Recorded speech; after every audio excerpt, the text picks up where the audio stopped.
Hello friends, welcome to Manav world. आज हम एक बहुत ही सुंदर सी सीरीज़ को एक्सप्लेन करना शुरू करने वाले हैं। शायद इससे पहले भी किसी ने एक्सप्लेन किया होगा, लेकिन अब मैं भी इसे ट्राई कर रहा हूँ। मुझे पूरा यकीन है कि जिन्होंने इसे पहले से देख रखा है उन्हें भी इसे दोबारा देखने में बहुत मज़ा आएगा। तो चलिए इसे स्टार्ट करते हैं बिना किसी देरी के। तो हमारी सीरीज़ का नाम है द ग्रेटेस्ट एस्टेट डेवलपर। तो एपिसोड की स्टार्टिंग में हम अपने सीरीज़ के मेन कैरेक्टर साओ किम को देखते हैं, जो एक नए वर्ल्ड के अंदर एंटर हो चुका है, जिसका नाम है लॉयड फ्रंटेरा। उसके साथ उसका एक बॉडीगार्ड जेवियर भी है और 4 छोटे छोटे मॉन्स्टर्स भी हैं। लॉयड के हाथ में एक फावड़ा है, जिसे वो ज़मीन पर पटकते हुए कहता है, ये कहानी मेरी है, एक सिविल इंजीनियर की। जैसे ही उसका फावड़ा ज़मीन को टच करता है, एक ब्लू कलर की लाइट चारों तरफ फैल जाती है और पूरे एरिया को कवर कर लेती है। इसके बाद वो आगे कहता है, मैं लॉयड फ्रंटेरा, एक सिविल इंजीनियर, इस पूरे वर्ल्ड को जल्द ही बदलने वाला हूँ। यहाँ वो सब कुछ होने वाला है जो इस दुनिया ने पहले कभी नहीं सोचा होगा। मैं इस वर्ल्ड को हमेशा हमेशा के लिए बदल के रख दूंगा। तब कहते के साथ ही वहाँ पर जितना भी बड़ा एरिया है, वहाँ पर एक बिल्डिंग का ब्लू कलर का स्ट्रक्चर दिखने लगता है। और ये स्ट्रक्चर कोई रियल स्ट्रक्चर नहीं है, बल्कि ये एक 3D मॉडल है। इसे देखकर लॉयड को बहुत ही अच्छा फील होता है। वो अपने साथ में जो उसका बंदा खड़ा है, जेवियर, उससे बोलता है, जेवियर क्या तुम्हें भी ये दिखाई दे रहा है? तो जेवियर उसके रिप्लाई में कहता है, हाँ बिल्कुल, मुझे भी ये दिख रहा है। तभी लॉयड के चेहरे पर एक बड़ी स्माइल आ जाती है। वो बोलता है, ये मेरा एक ड्रीम प्रोजेक्ट है जिसे मुझे किसी भी हालत में कंप्लीट करना है। ये सिर्फ कोई सपना नहीं, बल्कि बहुत सारा पैसा है जो किसी भी हालत में मुझे मिल के ही रहेगा। लॉयड के कहते के साथ में एक फ्लैशबैक शुरू होता है, जिससे हमें पता चल सकता है कि यहाँ पर हो क्या रहा है। यहाँ से एक फ्लैशबैक स्टार्ट होता है। कुछ साल पहले ये एक गांव था जहाँ पर सिस्टम का एक अलार्म बजता है, जिसके ऊपर लिखा होता है, तुम्हारी एक विश कंप्लीट हो चुकी है, बजाओ ताली। इसके बाद में हमें दोबारा से अपना कॉमन कैरेक्टर दिखाई देता है, साओ किम। इसे अब तक नहीं पता कि इसका नाम बदल चुका है और अब ये लॉयड फ्रंटेरा है। आंखें खुलने के साथ में ही इसे अपने आंखों के सामने वो सिस्टम विंडो दिखाई देती है।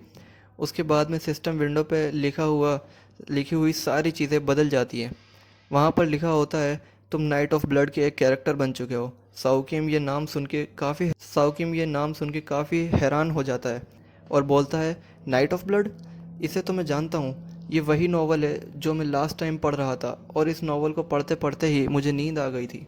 सिस्टम कहता है, बहुत अच्छा, तुम इसे पहचान गए। अब तो तुम्हारा यहाँ का सफ़र और भी शानदार हो जाएगा। ये सुन के लॉयड सोचने लगता है, ये सब कुछ क्या हो रहा है? कहीं मैं कोई सपना तो नहीं देख रहा? कोई विश मांगी थी मैंने?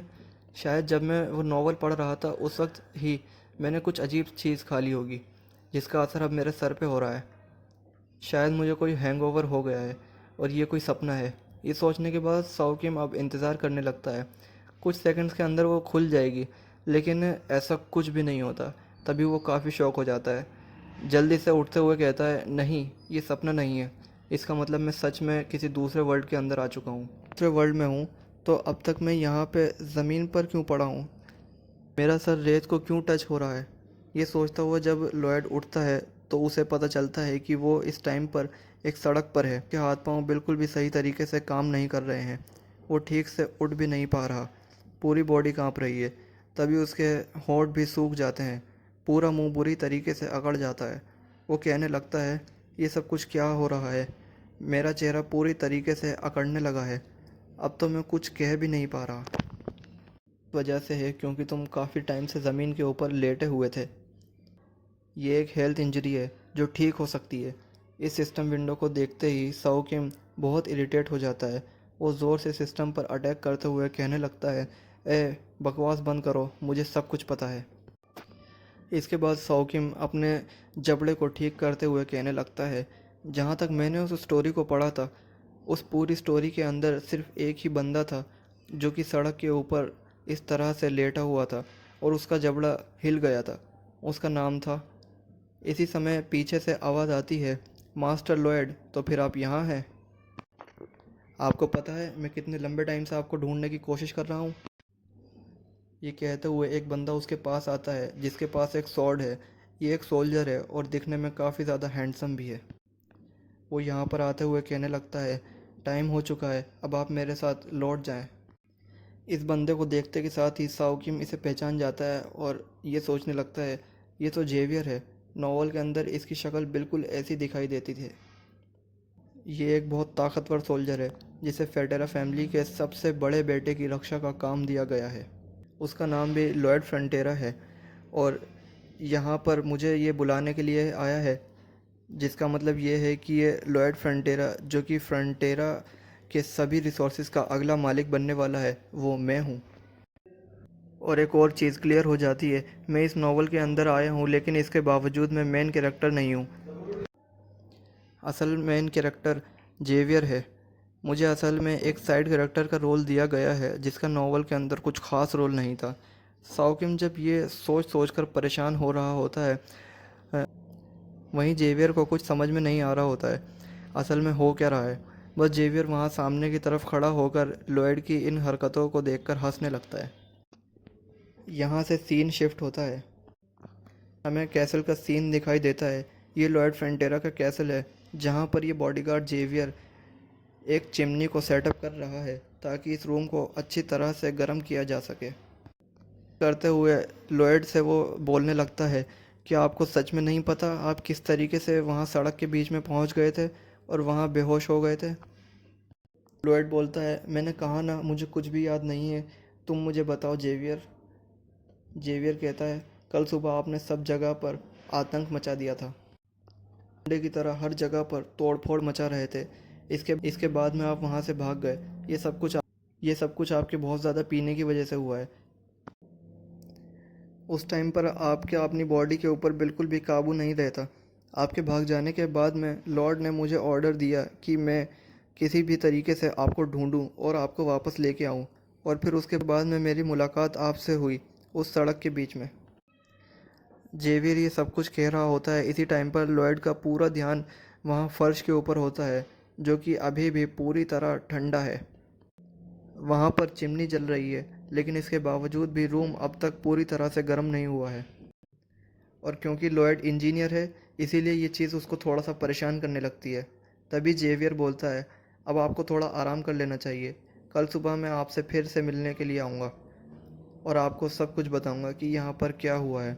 लॉयड बोलता है, हाँ बिल्कुल, ये तुम्हारा काम है, तुम्हें मुझे सब कुछ बताना होगा। इसके बाद जेवियर जाने लगता है, तभी लॉयड कहता है, एक मिनट रुको, मुझे तुमसे एक चीज़ पूछनी है। क्या हमारी फैमिली के ऊपर बहुत ज़्यादा कर्ज है? जेवियर बोलता है, क्या मजाक कर रहे हो आप? ये कहने के बाद में जेवियर थोड़ा गुस्सा हो जाता है और फिर वहाँ से चला जाता है।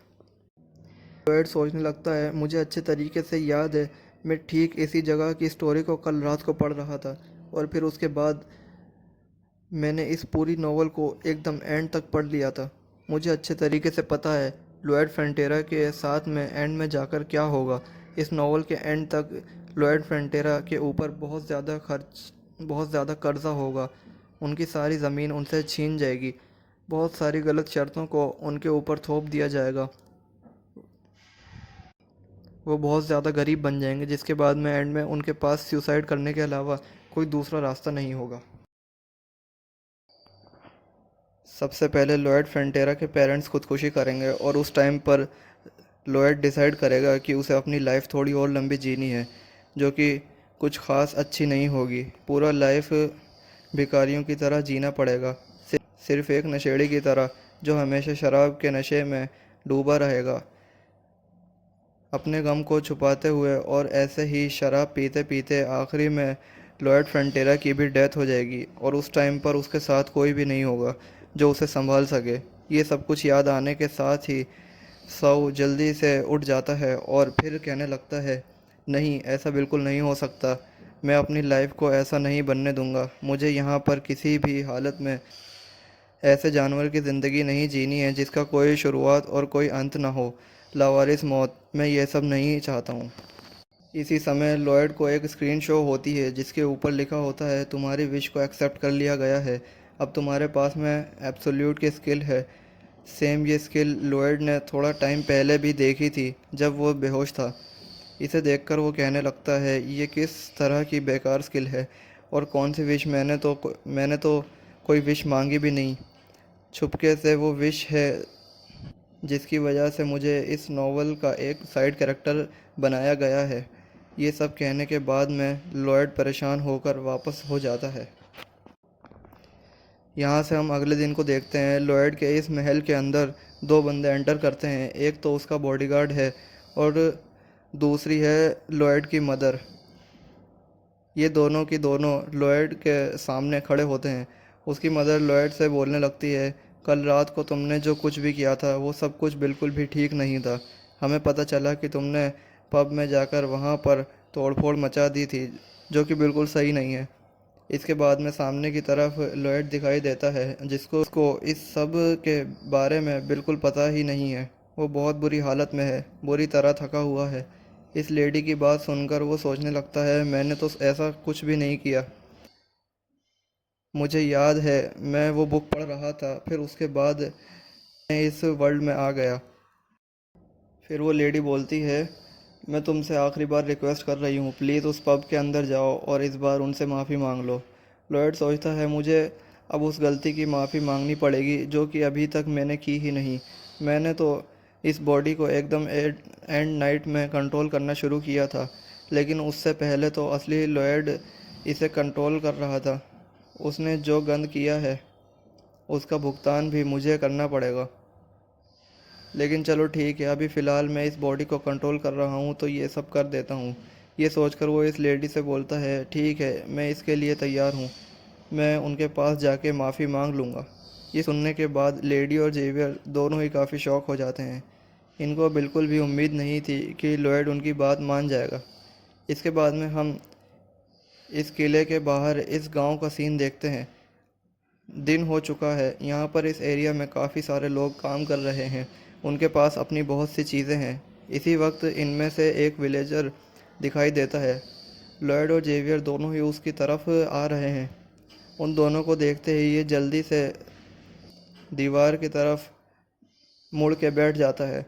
काफ़ी बुरी तरह से कांपने लगता है। जेवियर के लिए तो ये सब कुछ पूरी तरह से नॉर्मल है, लेकिन लॉयड को समझ में नहीं आता। वो यहाँ से और आगे बढ़ता है। सामने की तरफ और भी काफ़ी सारे लोग हैं और ये सब के सब सेम वैसे ही बिहेव करते हैं। जैसे ही इनकी नज़र लॉयड की तरफ पड़ती है, ये सब वहाँ से भागने लगते हैं। इसके बाद में लॉयड की नज़र एक घर की तरफ पड़ती है, जहाँ खिड़की से एक बच्चा उसकी तरफ झांक रहा होता है। लॉयड जैसे ही उसकी तरफ देखता है, अंदर की साइड से उस बच्चे की मदर उसको पास आकर अंदर खींच लेती है और कहती है, उस आदमी से बिल्कुल भी आई कांटेक्ट बिठाने की ज़रूरत नहीं है। दोबारा से कभी भी उनकी तरफ देखने की कोशिश मत करना। ये कहने के साथ में वो उस खिड़की को बंद कर देती है। लॉयड को एक स्क्रीन शो होती है जिस पर लिखा होता है, यहाँ के सारे विलेजर्स तुमसे नफ़रत करते हैं, ये सब तुमसे डरते हैं।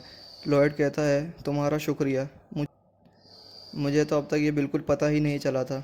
इसके बाद में वो जेवियर से कहता है, जेवियर एक बात बताओ, तुम यहाँ पर मेरा पीछा क्यों कर रहे हो? तुम्हें मेरे साथ चलने की ज़रूरत नहीं है, तुम चाहो तो कहीं और रुक सकते हो। जेवियर कहता है, नहीं, ऐसा नहीं है। मुझे लॉर्ड ने आदेश दिया है कि मैं हर हाल में आपके साथ ही रहूं। कहीं वो हरकत दोबारा ना हो जाए जो कि आपने कल की थी। लॉयड कहता है, अगर अगर इसका मतलब तुम यहाँ पर मेरे प्रोटेक्शन के लिए नहीं हो, मुझे नज़र रखने के लिए हो। जेवियर कहता है, हाँ बिल्कुल, मैं इसलिए हूँ और मैं यहाँ पे विलेजर्स का प्रोटेक्शन कर रहा हूँ क्योंकि इस विलेज के अंदर आपको कोई भी ख़तरा नहीं है, लेकिन ये सारे विलेजर्स आपकी वजह से ख़तरे में पड़ सकते हैं। लॉयड कहता है, तो इसका मतलब यहाँ पे सभी लोग मुझसे डरते हैं, इन सब के लिए मैं एक गुंडे की तरह हूँ। इसके बाद में वो सोचता है, जानी, इसका मतलब है मुझे सबसे पहले जो काम करना है वो ये है कि इन सभी विलेजर्स के अंदर जो मेरे लिए गलत इमेज बनी हुई है, मुझे उसे ठीक करना होगा। इन सबको बताना होगा कि मैं कितना अच्छा हूँ और कितना बदल चुका हूँ। वैसे ये चीज़ ज़्यादा इम्पोर्टेंट नहीं है। इससे ज़्यादा इम्पोर्टेंट ये है, मेरी फैमिली के ऊपर जितने भी खर्चे हैं मुझे सारे के सारे उतारने होंगे। अगर ये सारे लोग मुझे गैंगस्टर समझते रहे तो भी मुझे कोई फ़र्क नहीं पड़ता, क्योंकि अगर किसी तरीके से मैंने अपने पर से सारे कर्ज़े उतार दिए तो उसके बाद तो मेरी ज़िंदगी एक हेवन के बराबर होगी। मैं इस जगह पर भी अपनी लाइफ को काफ़ी अच्छी तरह से जी पाऊँगा। इसके बाद में वो सिस्टम से कहता है, सिस्टम, क्या किसी तरीके से तुम मेरी कोई मदद कर सकते हो? क्या मेरे पास कोई चीट कोड स्किल है, जैसे कि नॉवेल्स या फिर किसी गेम के अंदर होती है? लॉयड की बात सुन के वहाँ सामने की तरफ एक स्क्रीन विंडो शो होती है जिसके ऊपर लिखा होता है तुम्हारे पास में टोटल 2 स्किल्स हैं। स्किल का नाम है ह्यूमंस कम। यूज़ करने पर ओपोनेंट की बॉडी पूरी तरह से स्टिक हो जाती है। और दूसरे स्किल का नाम है राउडी डंक यार्ड। इसे यूज़ करने पर तुम्हारा दिमाग पूरी तरह से काम करना बंद कर देगा। तुम पूरे गधे बन जाओगे। इसे पढ़कर लॉयड कहने लगता है ये किस तरह की बकवास स्किल है। इसे कहते वो जहाँ पर वो स्क्रीन शो हो रही होती है उस जगह पर अपना हाथ घुमाने लगता है। इसे देखकर जेवियर कहता है मास्टर लॉयड आपको क्या हो गया है, ये आप किस तरह का बिहेवियर कर रहे हो। उस तरफ नहीं, हमें इस तरफ जाना है। कहीं ऐसा तो नहीं जो टाइम पर आपने कहा था कि आप हमसे पब के अंदर जाके माफ़ी मांगेंगे, वो सब कुछ असल में झूठ था। जेवियर को लॉयड की इस बात पे बिल्कुल विश्वास नहीं होता। वो लगातार उसी तरफ घूरने लगता है। लॉयड कहता है तुम इस तरह से मेरी तरफ क्यों घूर रहे हो, मेरे ऊपर विश्वास नहीं है। जेवियर कहता है नहीं नहीं ऐसा नहीं है, चलिए आगे बढ़ते हैं।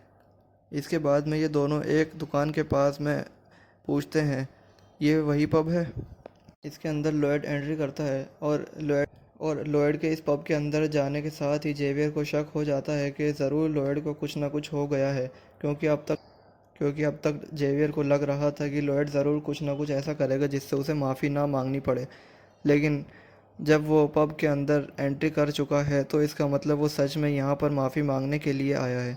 लेकिन ये लॉयड का बिहेवियर नहीं है, वो कभी गलती करने के बाद माफ़ी नहीं मांगता। इसके बाद में हम उस पब के अंदर का सीन देखते हैं जहाँ चारों तरफ तबाही मची हुई है, हर चीज़ टूटी हुई है। ये सारी चीज़ें देखकर लॉयड जल्दी से पब के मालिक के सामने अपना सिर झुकाकर उससे कहने लगता है मुझे माफ़ कर दीजिए, ये सब कुछ मैंने किया है। मुझे याद है लास्ट नाइट मैं इस जगह पर आया था और मैं बिल्कुल भी काबू में नहीं था, इस वजह से ये सब कुछ गलतियाँ हो गई। ये कहते हुए इस ऑनर की बॉडी अभी भी काँप रही होती है। लॉयड सोचने लगता है इससे ज़रूर से ऐसा लग रहा है कि मैं इससे कुछ ज़्यादा ही पोलाइट बात कर रहा हूँ। मुझे नॉर्मली बात करनी चाहिए, थोड़ा रूड तरीके से। ये सोचकर वो अकड़ के कहता है मैं तुमसे माफ़ी मांगने के लिए आया था, क्या तुम मुझे माफ़ करोगे या फिर मैं ऐसे ही चला जाऊँ, क्योंकि वैसे भी तुम्हारी माफ़ी से मुझे कुछ ख़ास फ़र्क नहीं पड़ता। लॉयड का इस तरीके से माफ़ी मांगने का अंदाज़ ऑनर को बिल्कुल पसंद नहीं आता, लेकिन अब इसका डर कम हो चुका है और जो भी मन में चीज़ थी वो बाहर आने लगती है। वो कहता है हाँ ठीक है, आपको इस तरीके से माफ़ी मांगने की ज़रूरत नहीं है। ये कह के वो ऑनर एक बहुत ही गंदा चेहरा बनाता है, जिसे देखकर लॉयड को क्लियर हो जाता है कि ये अब उसे छेड़ चुका है, इसलिए यहाँ पे रुकने का अब कोई फ़ायदा नहीं है, निकल लेना चाहिए। बाद में हम लॉयड और जेवियर को देखते हैं जो कि रास्ते में चल रहे होते हैं। जहाँ पर लॉयड के मन में कुछ सवाल होते हैं। वो जेवियर से कहता है ऐसा क्या हुआ, तुमने देखा वहाँ पर मैंने उस ऑनर से माफ़ी मांगने के लिए गया था, लेकिन इसके बावजूद भी वो बिल्कुल खुश नहीं था, बल्कि एटीट्यूड में मुझसे बात कर रहा था। क्या मेरा इंप्रेशन इतना ज़्यादा ख़राब है? जेवियर बोलता है हाँ बिल्कुल, ऐसा तो होना ही था। आपने कल रात को उसका सारा फर्नीचर तोड़ दिया था, उसकी दुकान को तहस नहस कर दिया था। आप जानते हैं उसकी दुकान के अंदर काफ़ी महंगा फर्नीचर था और ये सब कुछ उसे वापस इकट्ठा करने में काफ़ी ज़्यादा मेहनत करनी पड़ेगी। केवल आपकी माफ़ी उसे सेटिस्फाई करने के लिए काफ़ी नहीं है। अगर आप उसे सच्ची माफ़ी मांगना चाहते हैं तो आपको कंपनसेट के रूप में उसे कुछ देना होगा। ये सुनकर लॉयड का मुंह पूरा उतर जाता है।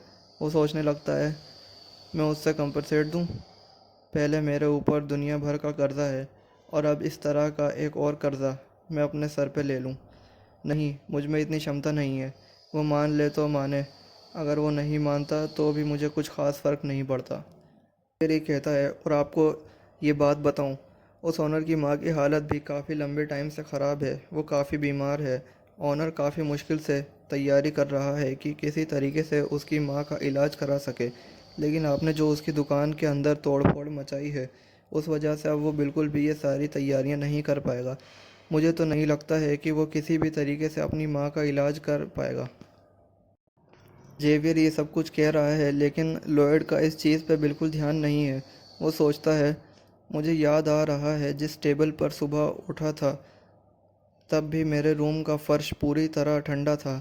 इस जगह पर एक रूम के अंदर एक चिमनी काफ़ी नहीं है। एक रूम को गर्म करने के लिए कारण है ऑनडोन के पत्थर जो मैं नॉर्मली अपने घर के अंदर यूज़ करता हूँ। यहाँ के लोगों को ऑनडोन के पत्थर के बारे में नहीं पता है कि ये हीट को अपने अंदर कैद कर सकते हैं और जल्द से जल्द गर्म हो जाते हैं। ये सब कुछ समझाने के साथ में लॉयड अपनी जगह पर रुकता है। उसे एक बहुत ही शानदार सा आइडिया आता है। उसके माइंड के अंदर पूरा का पूरा एक अजीब सा स्ट्रक्चर तैयार हो जाता है और फिर वो सोचने लगता है, मैं जिस वर्ल्ड से आया हूँ उसकी टेक्नोलॉजी यहाँ से काफ़ी आगे निकल चुकी है और उस वर्ल्ड की टेक्नोलॉजी के बारे में मैं काफ़ी कुछ जानता हूँ। कैसा रहेगा अगर मैं उस टेक्नोलॉजी के बारे में जाके लोगों को बताऊँ। जब मैं उसे इन्वेंट करूँगा तो उसके इन्वेंशन का सारा क्रेडिट, सारा पैसा, सब कुछ मुझे मिलेगा। इस तरीके से मेरी दो प्रॉब्लम्स एक साथ सॉल्व हो जाएंगी। मुझे रिस्पेक्ट मिलेगी और साथ में पैसा भी। इस तरीके से जो इस जगह पर मेरी गुंडे वाली इमेज बनी हुई है वो पूरी तरह से हट जाएगी और सभी लोग मुझे इंटेलिजेंट समझने लगेंगे। सभी लोगों को ये विश्वास दिला दूंगा कि लॉयड, जो कि एक पुराना मास्टर था, वो अब एकदम घटिया है और सब टाओ के एक असली हीरो है। जब मैं अपने वर्ल्ड में था तब मैं एक आर्मी इंजीनियर था। वहाँ पर मेरा मेन काम था किसी भी तरीके से अकेले घर क्रिएट करना। को क्रिएट करने के लिए हम अलग अलग तरीक़ों का यूज़ कर देते थे। इसी इसी वजह से मुझे पता है कि किस जगह पर घर बनाए जाते हैं और किस तरीके से इसका यहाँ यूज़ किया जाता है। मुझे यकीन है मेरी इंजीनियरिंग नॉलेज यहाँ पर ज़रूर काम आएगी और इस तरीके से मेरे सर के ऊपर जितना भी कर्ज़ा है वो सारा मैं चुकाने में कामयाब हो जाऊँगा। इसके बाद में लॉयड जेवियर से कहता है, जेवियर जल्दी से मेरे साथ में चलो, हमें दोबारा उस पब में जाना है। जेवियर कहता है, क्यों, अब क्या हुआ, अब क्या बाकी है? लॉयड कहता है, तुम चलो तो मैं तुम्हें रास्ते में सब कुछ बता देता हूँ। इसी समय लॉयड को एक स्क्रीन शो होती है जिसके ऊपर लिखा होता है, तुम्हारी जर्नी सही मायनों में अब शुरू होगी। यहाँ पर जितने भी लोगों के साथ तुम जिस भी तरीके से रिलेशनशिप बनाओगे उस हिसाब से तुम्हें रिलेशनशिप पॉइंट्स मिलेंगे। अभी तुम्हारे पास में ज़ीरो रिलेशनशिप पॉइंट्स हैं क्योंकि किसी भी विलेजर के साथ तुम्हारा अच्छा रिलेशनशिप नहीं है। इस पॉइंट्स को देखकर लॉयड सोचने लगता है, ये सारे आरपी पॉइंट्स जो कि मुझे मिलने वाले हैं, ये सारे एक्सपीरियंस पॉइंट्स की तरह मुझे नहीं लगता है इन्हें कुछ ख़ास ज़्यादा काम होगा। और जहाँ तक मुझे समझ में आ रहा है, इसे इकट्ठा करने के लिए मुझे यहाँ पर जितने भी लोग हैं उन सभी के साथ में अपना रिलेशनशिप को जितना हो सके उतना अच्छा करना होगा।